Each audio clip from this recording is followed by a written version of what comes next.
Next question, the member for Lanark, Frontenac, Kingston. Thank you, Speaker. My question is to the Premier. In my supplemental question yesterday, I asked this government if the people of Ontario should prepare for internment camps. In September, the federal government posted a call for expressions of interest for contractors to supply, provide and manage quarantine isolation camps throughout every province and every territory in Canada. These quarantine isolation camps, however, are not limited to people with COVID, but provide a wide latitude for many people to be detained. Surely this government is aware of the intentions to build these isolation camps from coast to coast. And my question to the Premier is, how many of these camps will be built, and how many people does this government expect to detain? Question. Government House Leader. Thank you, Mr. Speaker.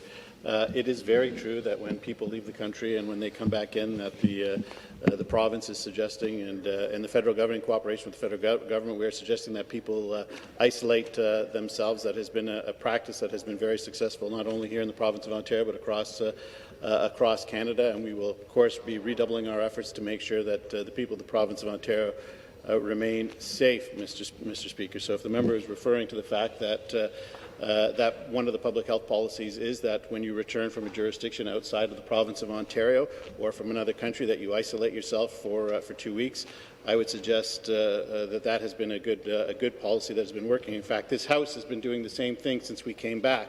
We are working in cohorts to make sure that the Legislative Assembly can continue to operate. That's why we have 2 separate cohorts, Mr. Speaker. Response. And with the cooperation of the official opposition, that is why all members of the Independents have been excluded from that cohort, because we want them to be able to participate in debate. So we will continue to do everything in our power to make sure that this House continues, but that the people of the province of Ontario and Canada are kept safe.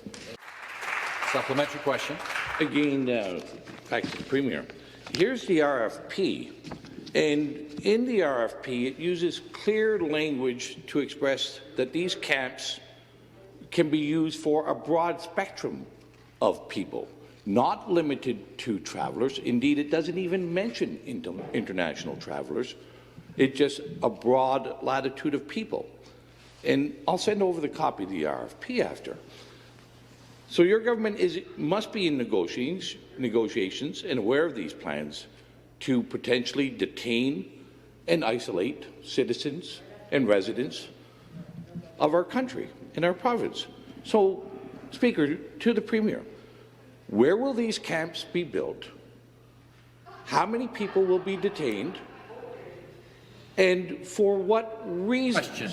For what reasons can people be kept in these isolation camps?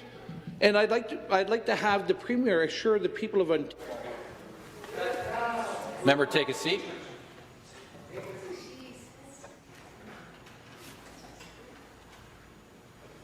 The next question,